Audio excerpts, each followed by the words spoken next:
안녕하세요. 싸우러 오셨어요? 제가 잠깐 기도하고 시작하겠습니다. 사랑의 아버지 하나님, 감사합니다. 하나님께서 저희들을 사랑해 주셔서 주님의 자녀 삼아 주시고 이렇게 주의 전에 나와서 하나님을 예배하도록 허락하시니 감사합니다. 하나님, 이 시간 주의 말씀을 통해서 우리들을 교훈하여 주옵시고 우리가 이 교훈을 따라서 하나님의 백성으로 살아가는 귀한 백성들 되게 하여 주옵소서. 예수님의 이름으로 기도합니다. 아멘. 다시 한번 인사하겠습니다. 안녕하세요. 네, 감사합니다. 꼭 두 번 하셔야 되는군요. 아까 우리 목사님 말씀하실 때도 반응이 없다가 두 번째 반응하시는 거 보고 한 번으로 안 되겠구나 이 생각이 들었습니다. 제가 지난번에 한 번 왔었고요. 이제 두 번째 왔습니다. 앞으로 더 올 수 있을지 모르겠습니다. 네. 지난번에는 제가 우리 담임 목사님 설교를 들으면서 왔습니다. 그리고 오늘은 오면서 제가 지난번에 한 내용을 들으면서 왔습니다. 그리고 또 목사님 말씀도 오늘 아침에 설교하신 말씀도 제가 다 들었는데 목사님 오늘 제목이 비워지지 않으면 채워지지 않습니다 하더라고요. 그래서 채우려면 비워야 되는데 다들 저녁을 드시고 오신 것 같아서 참 고민스럽습니다. 사실 저도 이제 뱃속을 많이 채워가지고요, 트름 없이 잘 하는 게 제가 이번 시간에 바라는 건데요. 보니까 대주제가 살아나리라더라고요. 살아나리라.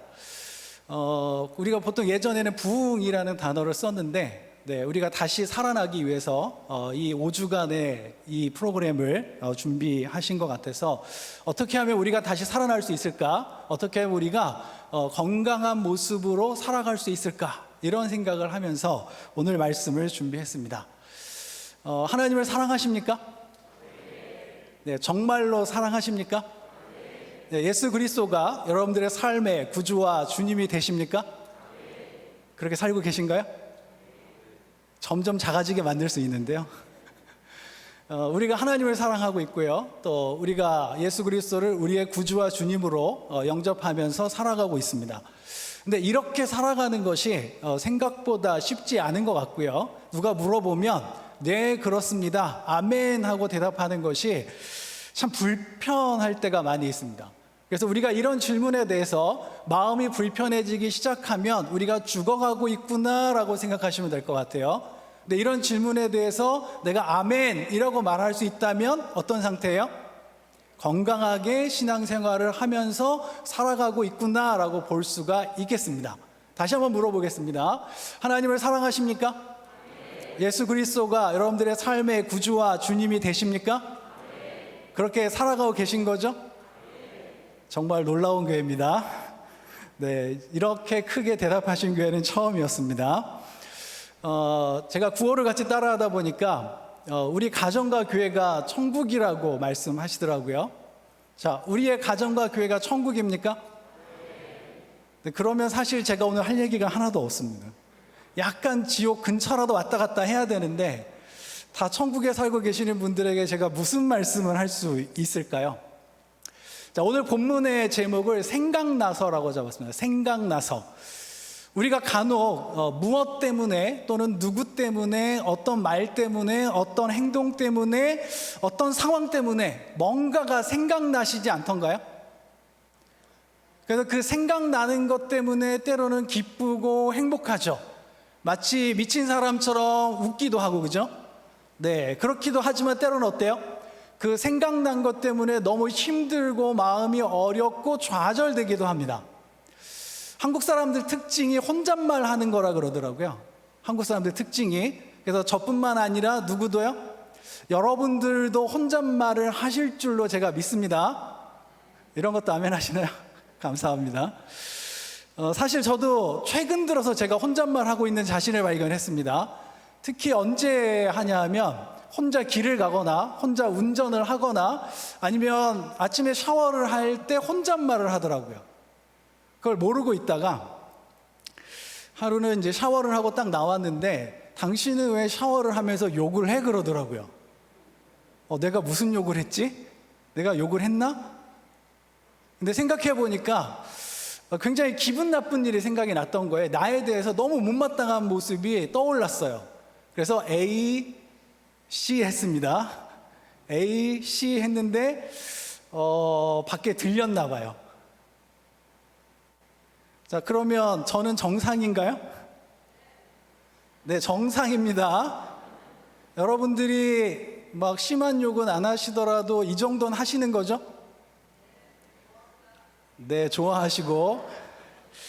어느 상담사분을 만났는데 지금은 이제 저희랑 같이 일을 하고 계시는데요. 그분이 하루는 막 욕을 하시더라고요. 여자분이세요. 여자분이신데 막 욕을 하세요. 근데 정말 쌍욕을 하세요. 그래서 저도 놀랬죠. 그래서 아니 왜 그러시냐 그랬더니 그렇게 한 번씩 해야 풀리신대요. 그러면서 한 번씩 하세요. 네, 한 번씩 하시는데 가끔씩 제가 들어줍니다. 네, 욕하는 거 들어주는데 어디에서도 우리가 그런 거 잘 못하잖아요, 그죠?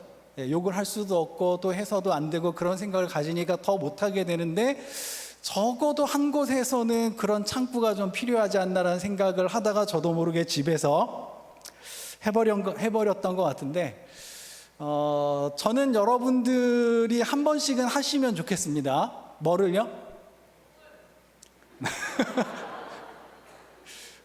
목사님 제가 잘못하고 있는 거 아닌가요? 한 번씩은 하셔도 괜찮은데요. 사실은 성경에도 욕이 많이 나오고 또 시편 기자처럼 욕을 그렇게 걸쭉하게 하신 분도 없는 것 같고요. 또 우리가 모범으로 삼고 있는 예수님도 상황에 따라서는 욕도 하셨던 것 같습니다. 그렇다고 아무 때나 막 하면 돼요, 안 돼요? 네, 그러면 안 됩니다. 네, 아무 때나 막 하시면 안 되고 해도 되는 때가 있는데 그때는 좀 해주는 게 좋습니다. 그래서 우리가 나쁜 사람을 만나면 뭐라고 해야 되죠? 해야 된다고 하셔놓고 막상 물어보니까 못 하시네요. 자, 나쁜 사람을 만나면 뭐라고 해야 돼요? 아유, 네. 제가 저기까지 기대하지 않았습니다. 그냥 나쁜 사람을 보고 나쁜 놈, 그죠? 나쁜 년, 뭐 요 정도는 할 수 있어야 되지 않을까요? 네, 분위기가 이상해지고 있죠, 지금. 이게 제대로 가고 있는 건가? 제가 욕 전문은 아니니까 배우고 싶은 분은 조금 전에 말씀하신 분을 찾아가시면 되겠고, 제가 하고 싶은 얘기는 뭐냐 하면 우리가 때로는 욕을 하고 싶을 정도로 어쩌면 입에서 욕이 나올 정도로 마음이 힘들고 어려울 때가 있더라 이거죠. 근데 때로는 욕을 하면 해소가 되기도 하는데요. 때로는 어때요? 욕을 하면 그 마음이 더 커지기도 합니다. 그래서 도대체 이게 어디서 어디까지를 내가 어떻게 해야 되느냐 가지고 고민을 하지 않을 수가 없는데요. 자, 나도 모르게 내 안에서 때로는 감탄사가 나오고 때로는 욕이 나오고 하는데 왜 그래요? 왜? 갑자기 뭐가 생각나서. 갑자기 뭐가 어떻다고요? 네, 생각나서. 그 무엇이 나 때문이기도 합니다. 나 때문이라는 말은 내가 뭔가 나쁜 일 한 거, 내가 뭔가 잘못한 게 막 떠오를 때요. 그래서 나쁜 생각이 떠오르면, 내가 굉장히 잘못했던 일이 떠오르면 누가 꼴 보기 싫어요? 내가 꼴 보기 싫잖아요. 어때, 자기 꼴 괜찮으신가요? 어떻게 자기 꼴 괜찮으세요? 네, 점점 소리가 작아지고 있죠. 자, 제 꼴을 가끔 보면 정말 마음에 안 듭니다. 왜 이렇게 마음에 안 드는지 모르겠어요. 그래서 샤워하다가 그 꼴이 생각나면 어때요? 나도 모르게 에이, 이 말이 튀어나와 버리는데 요즘은 조심하고 있습니다. 들릴까봐. 그래서 가능하면 안 하려고 하기는 하지만 뭐 어쩔 수 없이 나올 때도 있는데요. 자, 내 꼴이 너무 마음에 안 들 때가 있어요. 내 꼴이 너무 마음에 안 들어요. 갑자기 생각났어요. 내가 잘못했던 거, 내가 그때 이렇게 하면 안 됐는데 내게 왜 이랬을까? 이러면서 내가 마음에 안 들어서 속에서 어떤 말이 나올 때가 있고요. 때로는 또 누가 생각나요? 그 인간이 생각나요. 그죠? 정말 꼴 보기 싫은데, 정말 그 쳐다보기도 싫고 그 목소리를 듣는 것도 싫은데 그 사람이 갑자기 확 떠오르면 또 입에서 에이 또 이렇게 나와요. 이것도 안 좋단 말이죠. 근데 자꾸 뭔가 생각나는데 좋은 것도 생각나지만 이런 것도 생각이 나고요. 또 때로는 어떤 상황이 자꾸 떠오릅니다. 사람들 앞에서 수치스러웠던 기억 있잖아요. 그 상황이 막 떠오르고요. 내가 혼났던 것도 떠오르고 내가 욕먹었던 것도 떠오르고 그러면서 굉장히 기분이 안 좋아지기 시작하죠. 그래서 어떤 분은 그냥 욕을 하기도 하고 어떤 분은 혼자 울기도 하고 그래서 괜히 씻으러 갔다가 통곡하시는 분이 생기기도 합니다. 맞나요? 어느 날 그런 게 생각나서 울어보신 분이요. 손을 한번 들어보세요. 그래서 저도 동지를 찾아야 되니까. 네. 혹시 욕도 해보신 분? 네. 이제 제가 조금 더 안심이 됐습니다. 자, 그냥 자연스러운 현상이죠. 그죠? 네, 자연스러운 현상입니다. 내가 힘들고 마음이 아프고 하니까 내 안에서 나오는 것이 그냥 밖으로 토해져 나오는 겁니다. 그걸 건강하다, 그게 나쁘다 이렇게 말하고 싶은 건 아니고요. 그냥 자연스러운 현상 중에 하나라는 거죠. 자, 이왕이면 좋은 게 생각나면 좋겠는데 꼭 그렇지만은 않더라고요. 오늘 성경에 보니까 베드로라는 사람이 등장을 하는데 이 사람도 뭔가 생각이 났어요. 제가 다시 한번 읽어드리겠습니다. 이에 베드로가 예수의 말씀에 닭 울기 전에 내가 3번 나를 부인하리라 하심이 생각나서, 뭐가 생각나서요? 예수님의 말씀이 생각났어요. 거룩한 거 아닙니까? 그죠? 자, 우리가 예수님의 말씀이 생각나면 정말 좋은 거잖아요. 근데 이 베드로가 예수님의 말씀이 생각났는데 그 다음에 어떻게 됐어요? 밖에 나가서 심히 통곡하니라 그랬습니다. 심히 통곡하니라. 예수님의 말씀이 생각났으면 뭔가 기쁘고 즐겁고 행복하고 거룩해야 할 것 같은데, 그런데 밖에 나가서 남들이 없는 곳에서 심히 통곡할 수밖에 없었습니다. 뭐가 떠올랐는데요? 주님의 말씀이 떠올랐는데, 내용이 중요하겠죠? 이런 말씀을 하셨죠. 예수님이 닭 울기 전에 내가 3번 나를 부인하리라. 뭐가 떠올랐어요? 하필이면 예수님이 너무 정확하게 말씀하셨던 거죠. 뭐가 울기 전에? 닭이 울기 전에 내가 3번 나를 부인할 것이다 라고 말씀하셨는데 마침 뭐가 울었어요? 닭이 울었고요. 그런데 하필이면 그때 딱 몇 번째 부인을 했어요? 딱 3번째 부인을 했는데 닭이 울어버렸습니다. 이런 기가 막힌 상황이 어디 있습니까? 그죠? 베드로가 어떤 사람인지 아시잖아요. 베드로가 어떤 사람인지는 제가 앞에 있는 내용을 통해서 잠깐 더 설명을 좀 드리려고 합니다. 자, 오늘 26장에 보면 여러 가지 상황이 나오는데요. 대제사장들과 백성의 장로들이 예수님을 잡으려고 모의하는 이야기가 1절부터 나옵니다. 그래서 대제사장들과 백성의 장로들은 예수님을 잡아 죽일 생각을 하고 있습니다. 근데 이어서 뭐가 나오냐면 한 여인의 이야기가 나옵니다. 한 여인이 예수님 앞에 와서 향유를 붓고 예수의 머리에 붓고 그것으로 예수님에게 이렇게 하고 있는 겁니다. 자, 제자들이 그 여인을 향해서 뭐라고 말했을까요? 예수님에게 고급 향유를 부어드리는 그 여인을 보면서 제자들이 욕을 했습니다. 뭐를 했어요? 욕 맞나요? 여러분들에게 제가 확인을 위해서 읽어드리도록 하겠습니다. 자, 8절에 보면 이렇게 나와 있습니다. 그 앞에부터 7절부터 읽겠습니다. 한 여자가 매우 귀한 향유 한 옥합을 가지고 나와서 식사하시는 예수의 머리에 부으니, 자, 이렇게 했습니다. 따라해 보세요. 제자들이 보고 분개하여 이르되. 네, 어떻게 해요? 분개하여 이르되 무슨 의도로 이것을 허비하느냐? 이것을 비싼 값에 팔아 가난한 자들에게 줄 수 있었겠도다. 누가 하고 있는 얘기예요? 제자들이요. 누가 목소리가 제일 컸을까요? 우리의 아들이었을까요? 베드로였을까요? 일단 26장 전체를 보면 베드로가 제일 많이 나오는 거 보니까 베드로 목소리의 가능성에 저는 그냥 심증을 두겠습니다. 자, 어쨌든 제자들이 다 이렇게 말했다 이거죠. 화가 나서 말했어요. 화가 나서. 무슨 의도로 이것을 허비하느냐? 아니, 예수님에게 그 비싼 향유를 부어드리는데 그것 가지고 뭐라고 하고 있는 겁니다. 이것을 비싼 값에 팔아 가난한 자들에게 줄 수 있었겠도다. 그거 팔아서 뭐 하면 더 낫겠다? 가난한 사람들 도와주는 게 더 나은 거 아니냐? 왜 그걸 여기서 버리냐? 제자들이 틀렸나요? 맞았나요? 제자들은 사실 맞는 얘기를 한 겁니다. 이게 그동안 누구의 가르침이었어요? 예수님의 가르침이었잖아요.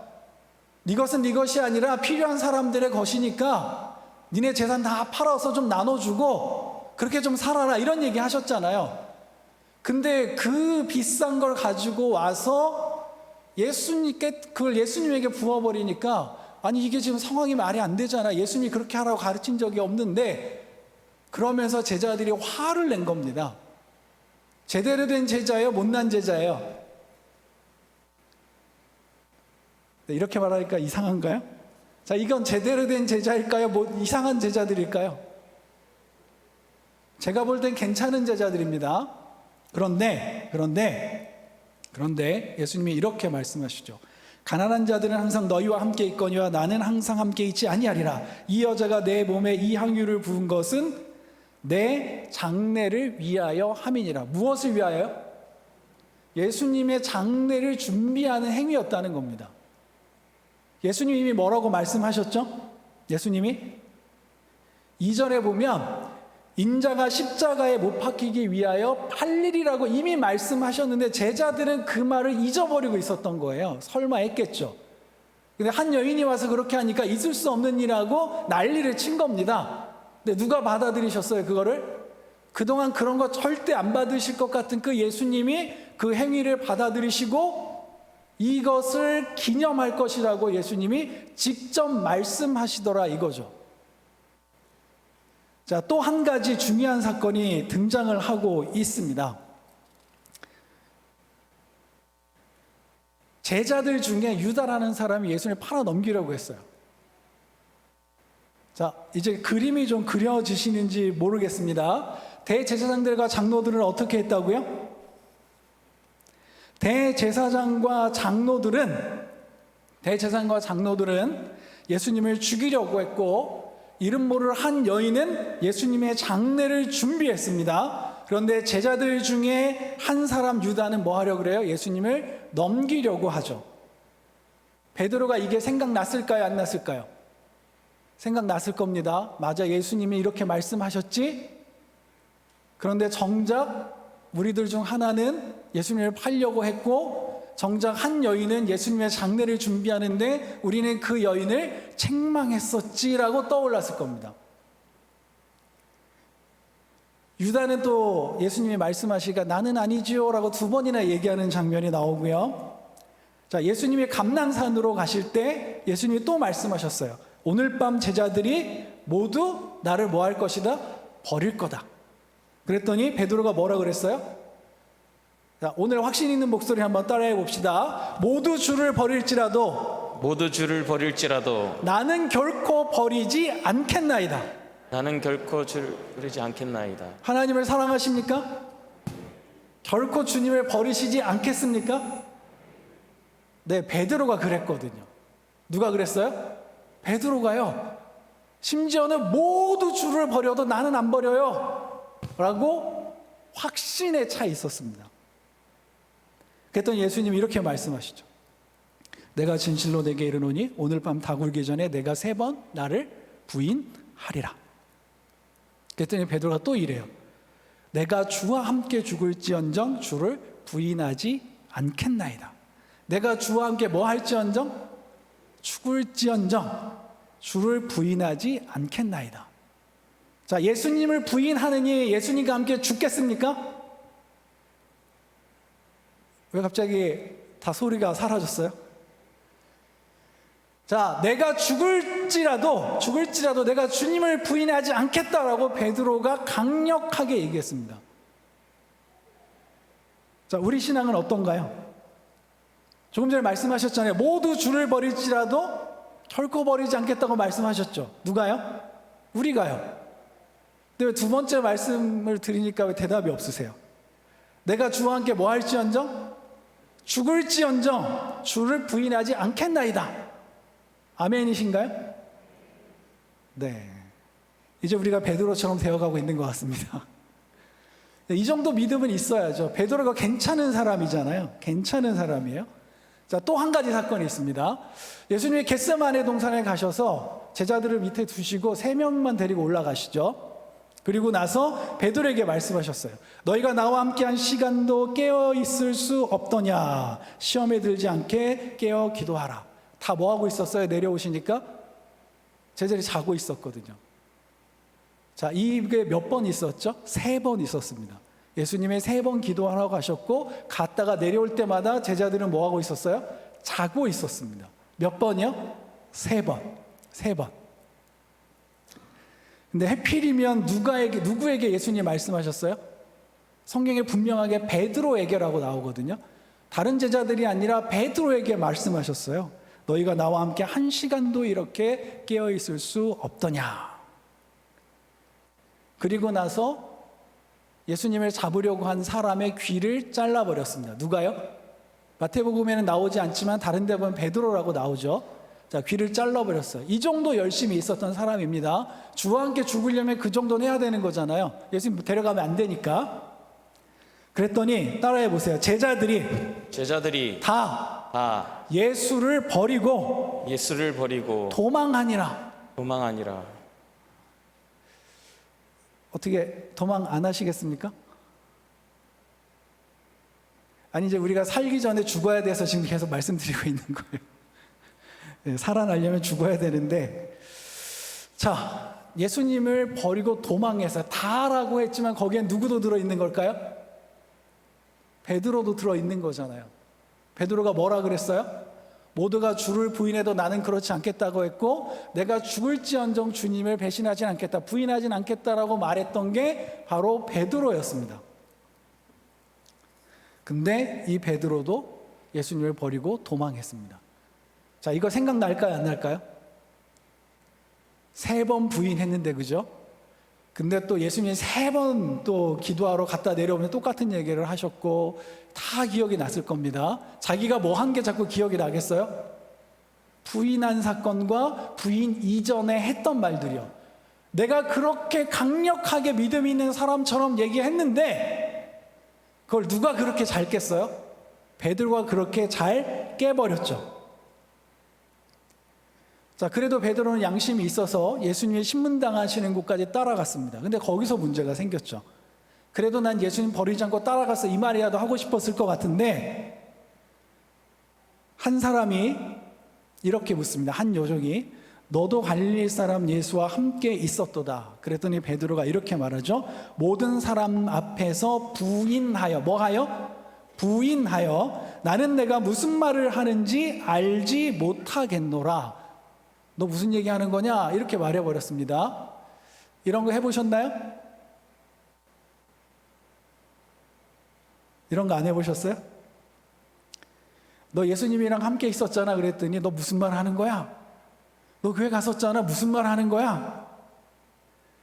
자, 좀 이따 다른 요정이 또 물어요. 이렇게. 이 사람이 나사렛 예수와 함께 있었도다. 어떻게 했다고요? 함께 있었도다 얘기하니까 베드로가 이렇게 얘기해요. 이번에는 맹세까지 해요. 뭐까지 하더라? 맹세까지 합니다. 베드로가 맹세하고 또 부인하여 이르되 나는 그 사람을 알지 못하노라. 이번에는 아예 무슨 말인지 모르겠다 그랬다가 이제는 예수님을 모르겠다고 말합니다. 맹세까지 하면서. 자, 이번에는 그 곁에 섰던 사람이 또 이렇게 말해요. 너는 진실로 그 도당이라. 내 말소리가 너를 표명한다. 네 목소리 들으니까 분명해 라고 말하거든요. 그랬더니 베드로가 이번에는 저주를 했습니다. 저주하며 맹세하여 이르되 나는 그 사람을 알지 못하도다. 근데 해필이면 그때 뭐가 울었어요? 자, 여러분이 베드로라고 생각해 보세요. 하나님을 사랑한다고 말하셨습니다. 그죠? 예수 그리스도가 나의 구주와 주님이 된다고 말씀하셨습니다. 그런데 삶에서 부인했어요. 너 무슨 말 하는 거냐? 나 그 사람 몰라. 난 예수님 몰라. 심지어는 저주까지 하면서 말을 하고 났는데 해필이면 닭이 울었어요. 사인이 각자 다르겠죠. 베드로 마음이 어땠을까요?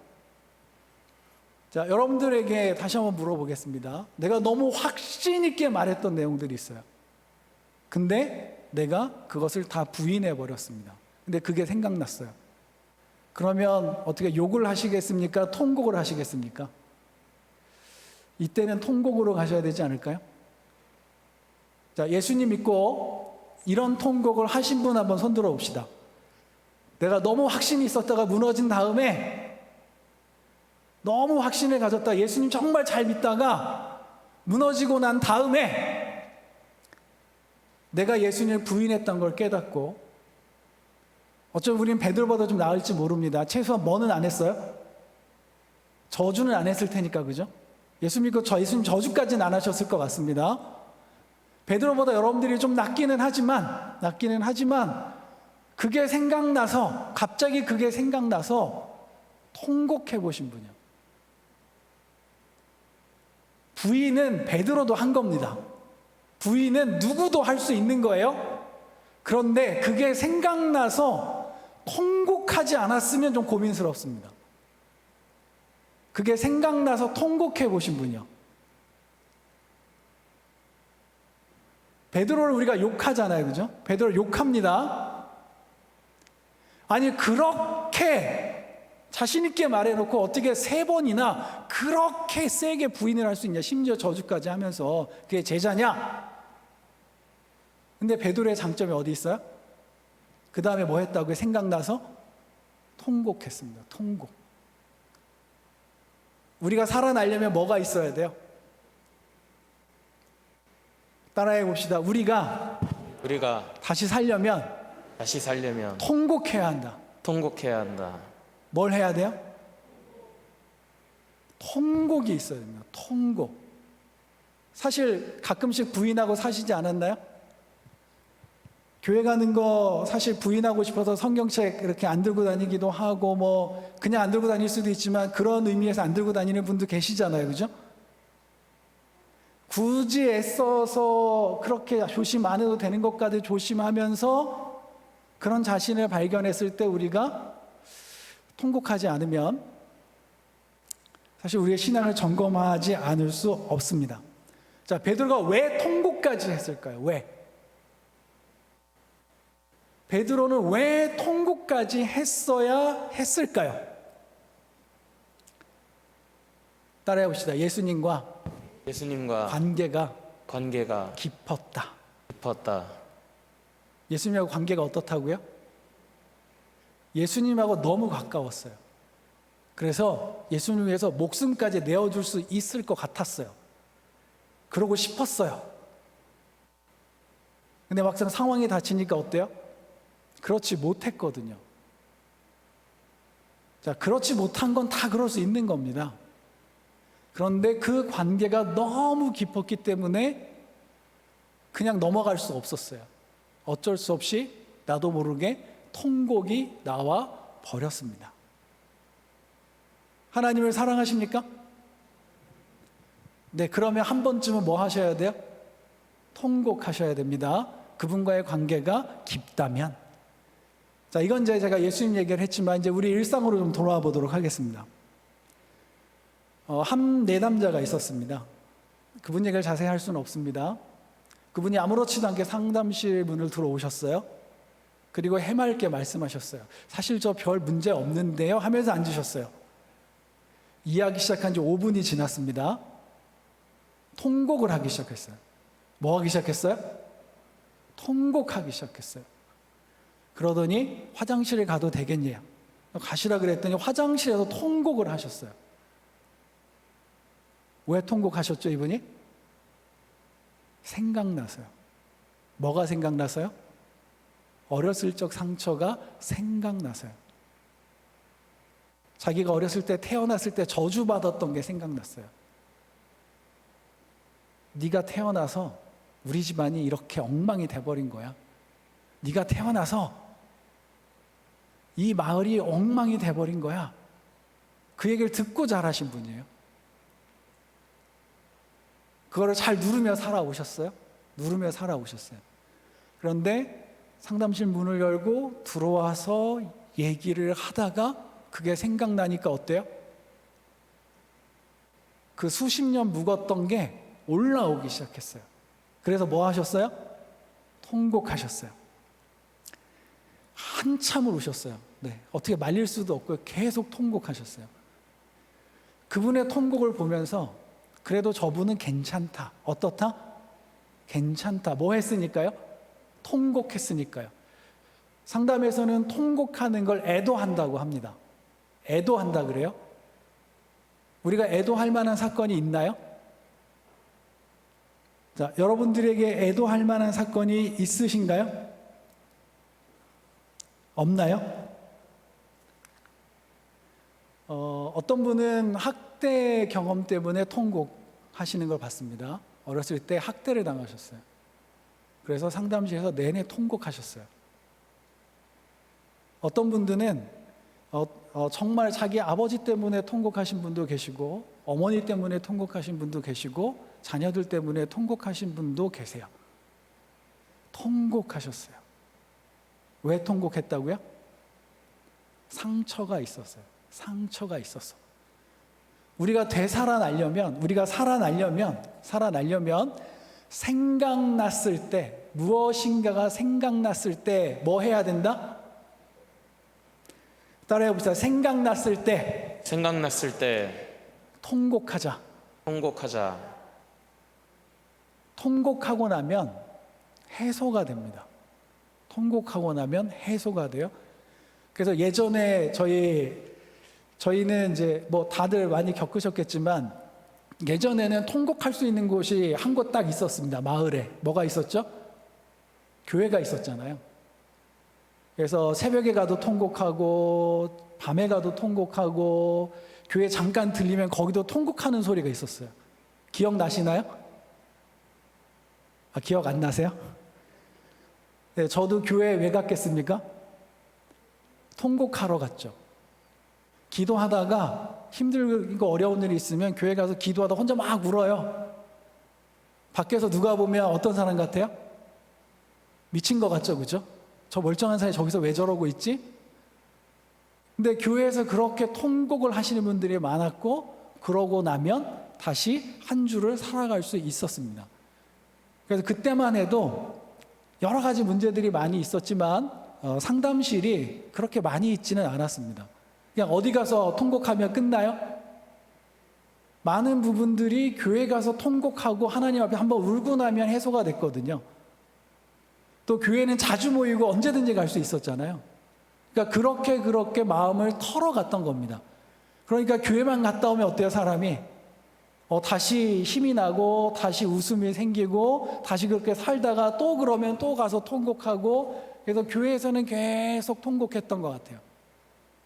물론 즐겁게 웃기도 하고 그랬지만 한편으로는 교회가 통곡을 했던 곳입니다. 근데 어느 시점부터인가 교회 문이 잠기기 시작을 했고요. 어느 시점부터인가 교회가 더 이상 통곡할 수 없는 곳이 되어버렸습니다. 사실 예전처럼 통성기도를 막 하는 교회도 많지는 않더라고요. 제가 오늘 아침에 목사님 설교를 들었는데, 네, 정말 열정적으로 설교하시더라고요. 그래서 제가 이렇게 이어폰을 끼고 듣다가 깜짝 놀랐습니다. 귀가 갑자기 확 커져가지고, 목소리가 커져가지고요. 네, 그 열정이라는 게 있잖아요. 하나님의 말씀을 대언하는 사람이 갖고 있는 그 열정이요. 그게 어떻게 돼요? 청중들에게 전달이 되거든요. 그래서 이 교회 분들은 참 행복하겠다, 참 좋겠다, 그런 생각을 했습니다. 그냥 조용하게 세련되게 이렇게 할 수도 있지만, 네, 큰 소리를 하는 게 세련되지 않다는 얘기를 하는 건 아니고요. 열정이 더불어졌을 때 우리가 더 좋잖아요. 우리 가슴도 뛰잖아요. 목사님과 얘기하면 가슴이 좀 뛰거든요.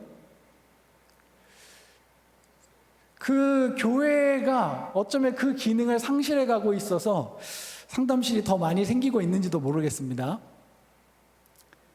그래서 교회 다니시는 분들도 상담실에 많이 오고 계시죠. 자, 왜 우리가 통곡할 수밖에 없느냐?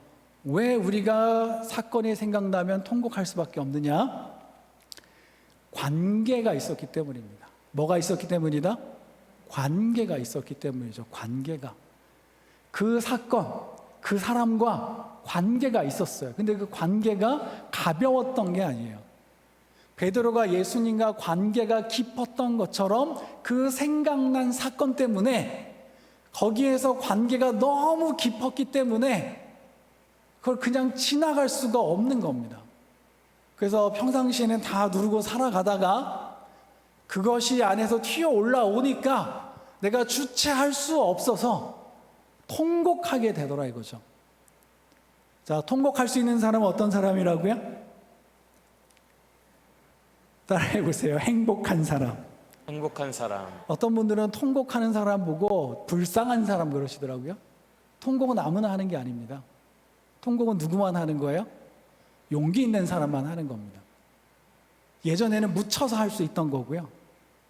상담실에서도 통곡하는 사람이 사실은 회복이 빠른 걸 알 수 있습니다. 누구랑 관계가 생각나세요? 이제 좀 물어보고 싶습니다. 누구하고 있었던 사건이 머릿속에 떠오르세요? 누구하고 있었던 일 때문에 혹시 울어보셨습니까? 부모님이 생각나서 우셨던 분 있었을 것 같고요. 자녀 때문에 우셨던 분 있었을 것 같고, 배우자 때문에 또는 누군가 때문에 울었던 기억들이 있을 겁니다. 생각나면 어떻게 하는 게 좋아요? 우는 게 좋습니다. 제가 처음에 욕을 한다고 말씀을 드렸는데, 자, 욕을 하면 문제가 해결되던가요? 내가 마음에 안 들어서 A씨 하고 나니까 해결이 되나요? 남아있나요? 남아있잖아요. 아, 그 나쁜 XX가 생각나서 A씨 했는데 해결이 되나요? 남아있나요? 남아있거든요? 남아있어요. 어떤 상황이 생각나서 A씨 했는데 그게 남아있던가요? 사라지던가요? 사실 남아있거든요. 그래서 다음에 그 생각이 나면 또 어떻게 돼요? 또 반응이 똑같아요. 근데 그 상처가 클수록 더 세게, 더 강하게 내 의식을 침범해서 나를 사로잡아 버립니다. 자, 우리가 뭔가 생각나서 나를 탓하든 남을 탓하든 상황을 탓하든 그것은 문제를 해결하지 못합니다. 베드로가 자기의 그 모습이 떠올랐을 때 욕을 해버렸다면 해결하지 못했을 겁니다. 근데 베드로가 어떻게 했어요? 통곡했습니다. 통곡했어요. 통곡이란 말 속에는 뭐가 들어있죠? 책임을 받아들였단 말이 있습니다. 누가 잘못했구나? 내가 잘못했구나. 그리고 뭐가 있어요? 돌이킴이 포함됩니다. 자, 울고 나면 시원해지지 않나요? 울고 나면 시원해지잖아요. 그리고 나서 새로 시작하게 되지 않던가요?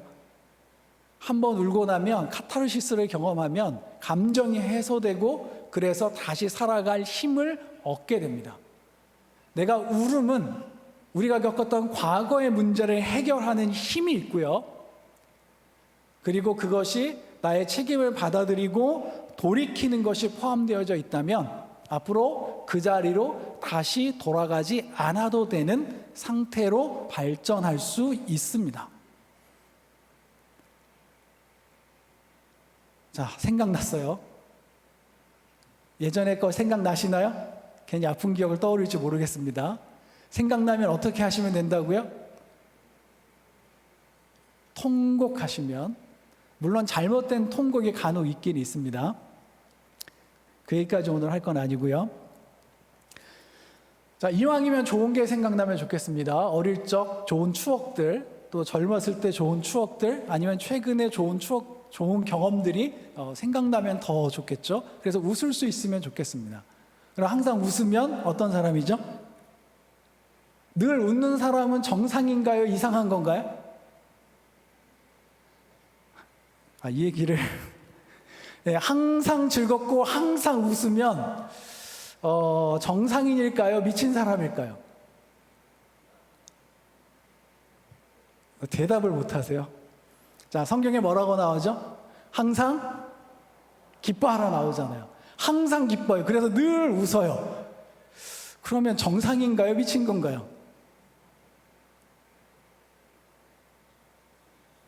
자신이 없으시죠? 왜 항상 즐거워하라고 왜 항상 기뻐하라고 말씀하신 거예요? 우리가 항상 어떻게 할 수 없기 때문에, 우리가 항상 웃을 수 없기 때문에 우리 보고 기뻐하라고 말씀하신 겁니다. 정말 하루 종일 웃고 계시면 미친 거 아닌가요? 자, 여러분들이 교회 와서 전도사님 얼굴을 봤는데 하루 24시간을 따라다녀 봤더니 계속 웃고 있어요. 심지어는 잘 때도 웃고 있어요. 밥을 먹으면서도 웃고 화장실 가서도 웃고 계속 웃고 있어요. 정상인가요? 사실 정상은 아닌 것 같습니다. 물론 이제 우리가 추구하는 삶이 될 수는 있겠지만, 잘 생각해 보시면 우리는 계속 웃는 사람을 보면 저 사람이 미쳤나? 정신이 없나? 뭐 이런 생각이 들 것 같거든요. 자, 기쁨과는 좀 구분되는 이야기이긴 하겠지만 그럼에도 우리가 항상 기뻐할 수는 없습니다. 슬픔이 늘 있고요. 문제가 늘 발생하고, 그래서 우리가 그것 때문에 때로는 힘들어하고 좌절하는 거죠. 그래서 하나님 우리에게 주신 것이 있어요. 뭘 주셨어요? 눈물이라는 걸 주셨습니다. 눈물이라는 걸. 뭐 하라고요? 따라해 보세요. 정리하라고. 뭐 하라고요? 정리하라고요. 울어서 과거에 네 상처 좀 정리하라고요. 울어서 네 문제 좀 정리하라고요. 안 우는 사람은 뭐가 안 됐어요? 정리가 안 된 겁니다. 너무 이성적이신 분들은 정리된 게 아니라 쌓여 있는 거죠. 그래서 어느 날 폭발할 수 있습니다. 그래서 우리는 늘 울어라고 말씀드리는 게 아니에요. 늘 울어야 된다고 말씀드리는 게 아니라, 그런 일이 생각났을 때, 슬픈 일이 생각났을 때, 뭔가 상처가 생각났을 때, 뭔가 상실감이 올라올 때, 그때는 뭐 해주라고요? 그때는 울어주라고요. 그래야 어떻게 해요? 그래야 살아나는 겁니다. 그래야 살아나는 겁니다. 그렇게 정리를 해야 우리가 살아날 수 있는 거죠. 어떻게 살아나시겠습니까? 생각나면 어떻게 하시라고요? 생각나면 어떻게 해요? 좀 웁시다. 제가 잘 울까요? 잘 못 울어요. 네, 저도 잘 못 우는데 그래도 한 번씩은 울어줘야 됩니다. 그래서 오늘 저녁에 가서 울어볼까요? 아니면 예배 끝나고 목사님이 항상 기도를 인도하시는데 그때 한번 진하게 울어볼까요? 네, 한 10분 정도 우리가 마음을 다해서 뜨겁게 찬양도 하시고 주여 삼창도 외치시고, 그리고 한번 울어보는 것도 괜찮을 것 같아요. 옛날 분들은 옛날 생각도 좀 하시면서. 그러니까 다 울어야 내가 울만 하잖아요. 그죠? 나 혼자 울면 이상하잖아요. 또. 우리가 너무 교양이 높아져가지고요. 혼자 우는 것도 힘들어요. 그래서 훌쩍훌쩍 이러는데 훌쩍도 잘 못하고, 왠지 믿음 좋은 사람은 늘 어때야 될 것 같아서요? 늘 웃어야 될 것 같아서. 그래서 웃지는 못하고 울지는 못하고, 그래서 표정이 죽어 있잖아요. 아까 제가 인사하니까 표정이 다 어땠어요? 다 굳어 있었어요. 기억나시나요? 자기 표정? 앞으로는 여기서 다 카메라 하나 찍어야 될 것 같아요. 여러분들 표정이 어떤지 화면에 가끔씩 이렇게 보여주면서 웃고 있나 울고 있나 인상 쓰고 있나, 그래서 인상 쓰시는 분 한번 클로즈업 딱 해주고. 괜찮나요? 그럼 교회 안 오시겠죠? 자, 베드로는 열정이 충만했던 사람입니다. 그래서 정말 그 열정을 가지고 주님을 따랐던 사람이죠. 어느 정도였어요? 예수님께서 베드로를 부르실 때 누가복음에 보면 이 밤낮 고기를 잡다가 밤에 밤새도록 고기를 잡았는데 고기를 못 잡았어요. 그러니까 예수님의 말씀에 의지해서 그물을 내렸더니 배가 잠길 정도로 그물이 찢어질 정도로 가득 차게 됐습니다. 그러면 우리는 뭐 해야 되죠? 예수님 말씀에 순종했더니 복을 받았어요. 그럼 뭐예요? 감사해야 되잖아요. 근데 베드로가 어떻게 했어요? 거기서 무릎을 꿇었습니다. 그리고 뭐라 그러죠? 나는 죄인으로소이다. 나를 떠나소서 그럽니다. 그랬더니 예수님이 이제 사람을 낚는 어부가 되라. 나를 따라라. 그랬더니 베드로가 얼마나 화끈한지 아십니까? 배와 그물을 버려두고. 그건 뭐예요? 밤새 잡은 물고기를 버려뒀단 말이죠. 잡은 것도 버려두고 잡을 것도 버려두고 예수님을 따라 나선 게 베드로였습니다. 누가 이렇게 열정적으로 따라가겠습니까? 우린 믿음 좋은 수준이 그거잖아요. 주님께 간구해서 주님 말씀에 순종해서 주셨더니 너무 감사합니다. 할렐루야. 그리고 11조하고 감사헌금하고 끝. 이거 아닌가요? 적어도 누구처럼 해야 훌륭한 거예요? 사실 요즘 그렇게 하면 큰일 나죠. 자, 베드로는 우리보다 훨씬 나은 사람입니다. 다 버려두고 예수님을 따라갈 정도로요. 근데 그분이 너 나 부인할 거야 했더니 그런 말씀 마세요. 이게 베드로잖아요. 누구보다 자기를 신뢰했죠. 결국 무너져 내렸습니다. 언제 우리가 가장 힘들죠? 자기 의가 무너져 내릴 때 제일 힘듭니다. 자기 확신이 무너져 내릴 때 제일 힘들어요. 베드로가 왜 그렇게 통곡했을까요? 예수님과의 관계 맞죠? 근데 결국 누가 무너져 내린 거예요? 이 부인한 사건이. 자기도 속고 있었던, 자기만큼 믿음 좋은 사람 없을 거라고 생각했던 그 자기 확신이 무너져 내린 사건이었습니다. 그걸 비로소 닭이 울자마자 깨닫게 된 거죠. 그래서 통곡할 수밖에 없던 겁니다. 자기 의가 무너져 보셨습니까? 욥기에 보면 하나님이 뭐 사탄과 어쩌저쩌 해서 뭐 어쩌저쩌 해서 하여간 욥이 고난을 당했습니다. 친구들이 와가지고 뭐라 그래요? 네가 뭔가 잘못한 게 있다. 네가 뭔가 잘못한 게 있다 그랬더니 욥이 나는 그런 일 없어라고 끝까지 우기잖아요. 보셨어요? 성경? 얼마나 힘들었든지 자기 태어난 날을 저주하기도 했습니다. 욥이. 근데 친구들이 와서 네가 뭔가 잘못했을 것 같아. 그러니까 절대 그렇지 않다고 막 논쟁을 했어요.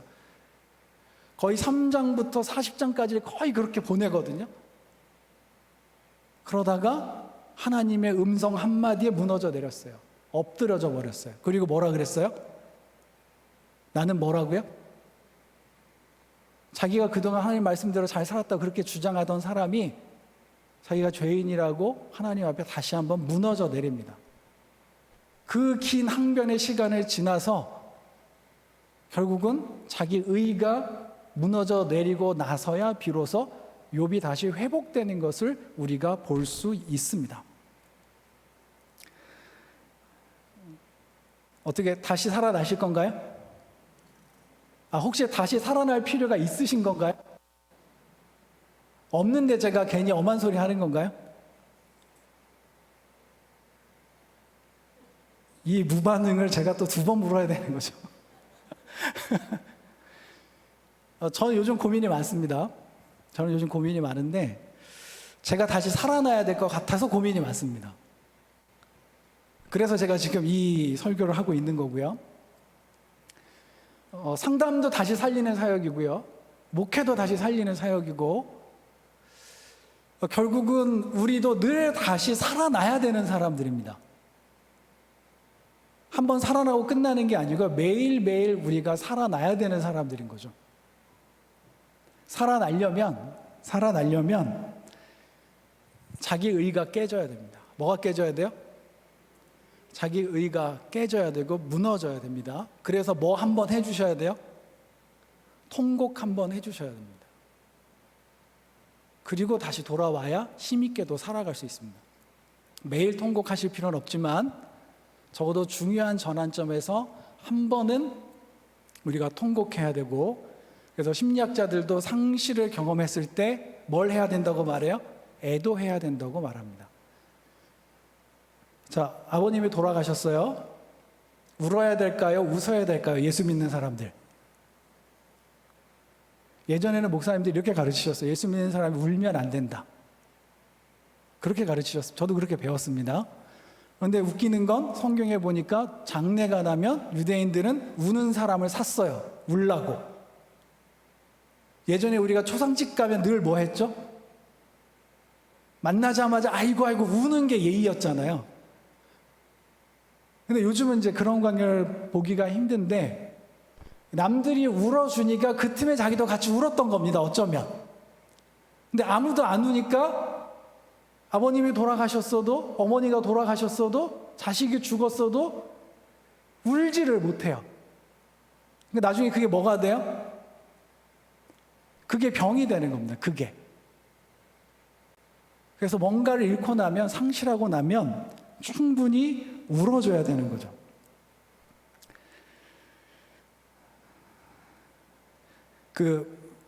프랑스와주 돌토라는 여성 정신분석가가 있습니다. 프랑스와주 돌토라는 여성 정신분석가가 있는데 이분이 이런 얘기를 하셨어요.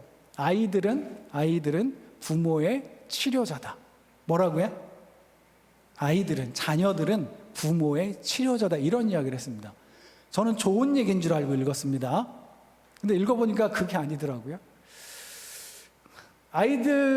아이들하고 피 터지게 싸우는 사람은 이웃집 아줌마일까요? 엄마일까요?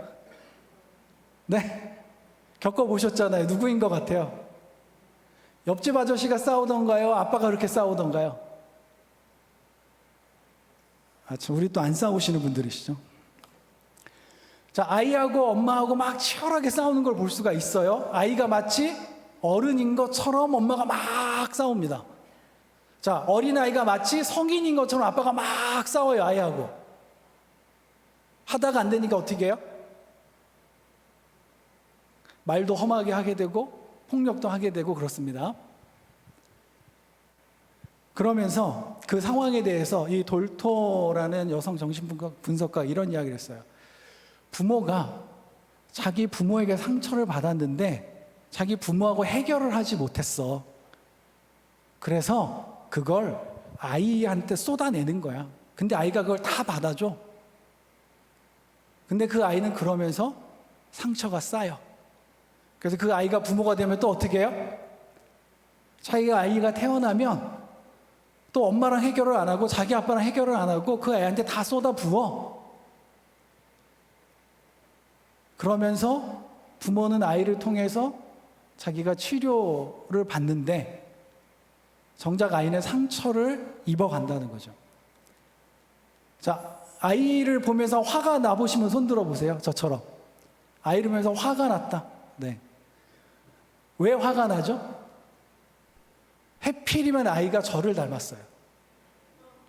어떤 모습을 닮았어요? 내가 꼴 보기 싫은 내 모습을 닮았어요.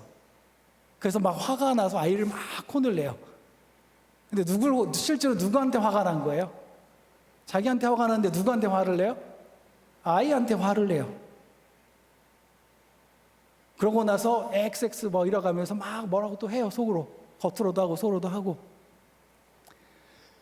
알고 보면 누구한테 화가 난 거예요? 나한테 화가 난 거예요. 근데 왜 화가 났나 생각해 봤더니 옛날에 내가 내 아이처럼 부모님 앞에서 내가 그랬어요. 그게 생각난 거죠. 자, 이게 생각나시면 그나마 괜찮으신 겁니다. 그럼 누구랑 해결해야 돼요? 그 문제를. 아이한테 쏟아 부어야 될 건가요? 자기 부모를 만나서 부모하고 해결을 해야 되는 건가요? 근데 부모 앞에서는 자기가 항상 아이니까 부모하고 해결을 못하고 아이한테 쏟아 붓다가 또 대물림해 주게 됩니다. 내가 아이 때문에 화가 나면 누구 때문일 거야? 나 때문일 거야. 누구와의 관계 속에서 그렇게 됐을 가능성이 높아? 내 부모의 관계 속에서 그렇게 됐을 가능성이 높아. 그래서 누구랑 해결해야 돼요? 부모하고 해결하셔야 돼요. 내 아이에게 화가 나면 누구랑 해결해라? 나를 먼저 살피고 내 부모와 해결하자 이거죠. 안 그러면 되풀이 됩니다. 자, 내 배우자를 보고 화가 났어요. 내 배우자를 보고 화가 났어요. 남편은 아내를 보고 아내는 남편을 보고 화가 났어요. 왜 화가 난 걸까요? 아내가 내 어머니 같지 않아요. 남편이 내 아버지 같지 않아요. 그래서 화가 났을 가능성이 높아요. 어떨 때는 남편이 내 아버지 같고 아내가 내 어머니 같아서 화가 나 있어요. 알고 보면 누구한테 화난 거예요? 어머니한테 화가 난 거고 아버지한테 화가 난 거죠. 누구랑 해결하셔야 돼요? 자, 누구랑 해결하셔야 돼요? 대상을 정확히 찾아야 해결할 수가 있는 겁니다. 내가 정말 내 눈앞에 있는 사람에게 화가 났으면 그 사람하고 해결하시면 돼요. 그런데 그게 아니라면 진짜 원인을 제공했던 당사자를 찾아서 해결하셔야 됩니다. 용기가 필요할까요? 대면할 수 있을까요? 대면해서 그 얘기 할 수 있을까요? 할 수 있으십니까? 3번 물으면 답하시려나요? 자, 당사자 만나서 해결할 수 있을까요? 그러셔야 무고한 희생자가 생기지 않습니다. 이미 우리가 어쩌면 희생자가 되었었고 이미 어쩌면 우리는 누군가를 희생시켰을 겁니다. 거기서 벗어나려면 당사자와 직면하셔야 됩니다. 당사자와 대면하셔야 됩니다. 참 쉽지 않은 일이죠. 쉽지 않은 일이죠. 그래서 내가 화가 났어요. 누군가에게. 그러면 정말 그 사람에게 화가 난 건지, 나한테 화가 난 건지, 내 부모에게 화가 난 건지, 아니면 다른 사람에게 화가 난 건지를 정확하게 한 번은 점검하셔야 됩니다. 그래야 어떻게 된다고요? 그래야 그게 사라질 수 있습니다. 뭐 상담에서는 이제 전이라는 표현도 쓰고, 뭐 투사라는 말도 쓰는데요. 어찌됐든지 간에 또 우리가 과민 반응할 때 있죠, 그죠? 있나요? 저는 있습니다. 빈도를 줄여가고 있는 거죠, 빈도를. 어떤 말 한마디에 과민하게 반응할 때가 있고요. 어떤 모습 하나에 과민하게 반응하기도 하고요. 어떤 상황이 되면 갑자기 확 뭔가가 올라오기도 합니다. 이렇게 과민 반응을 하고 있다는 것은 나한테 뭔가 있다는 겁니다. 따라해 보세요. 내가 알면 안 되는 비밀. 뭐가 있다는 거예요? 내가 과민 반응한다는 거예요. 내가 과잉 반응한다는 것은 내가 알면 안 되는 나의 비밀이 있는 겁니다. 그걸 안 들키려고 과민 반응하는 거거든요. 어떻게 하셔야 돼요?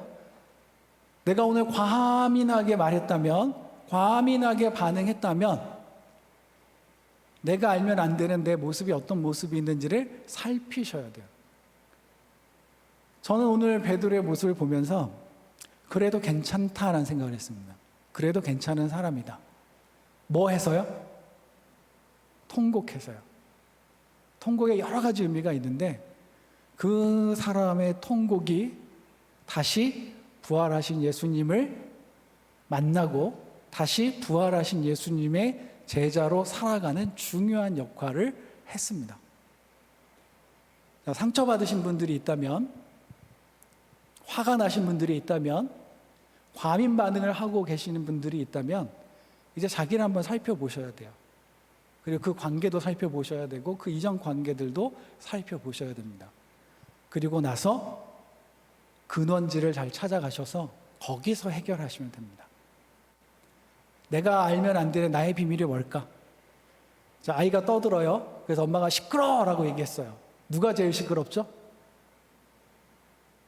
아이들이 떠들고 있어요. 그래서 엄마가 시끄러워라고 했어요. 누가 제일 시끄러울까요? 그 순간에? 엄마가 제일 시끄럽잖아요. 누구만 몰라요? 아니, 그 순간에 누구만 몰라요? 그 순간에 엄마만 몰라요. 아빠가 시끄러워했어요. 그 순간에 누구만 몰라요? 그 순간에 아빠만 몰라요. 내가 제일 시끄럽다는 걸 알면 얼마나 민망하겠어요. 그죠? 알고도 안 민망하신가요? 알고 나면 민망한데, 근데 그걸 부인하면 또 그럴 수 있습니다.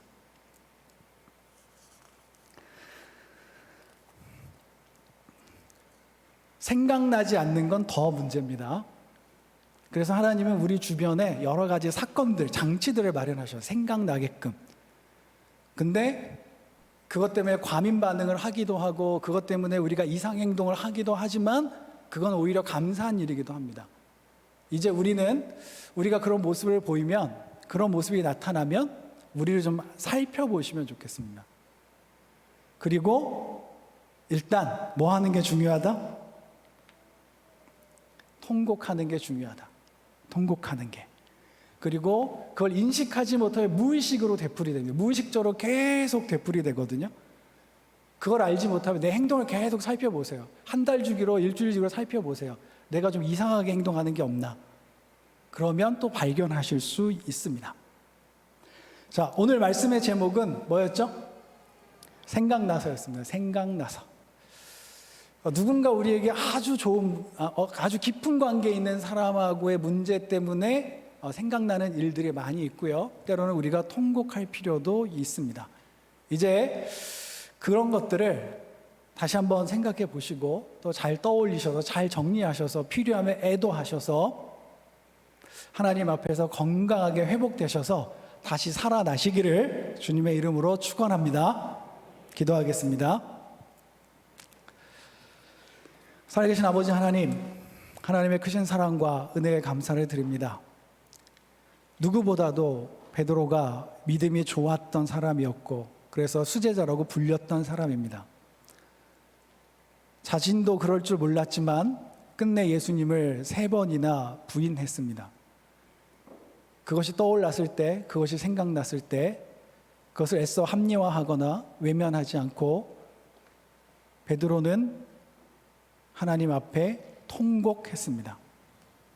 하나님, 우리가 어떤 사건이 생각났을 때 억압하지 않고 외면하지 않고 합리화하지 않고 진실하게 그 문제에 직면해서 우리들의 삶이 하나님 앞에서 필요하다면 통곡하도록 주님 인도하여 주옵소서. 이제 우리가 되살아나기를 원합니다. 이제 새로운 사람으로 다시 거듭나기를 원합니다. 하나님 우리와 함께하여 주옵소서. 예수님의 이름으로 기도합니다.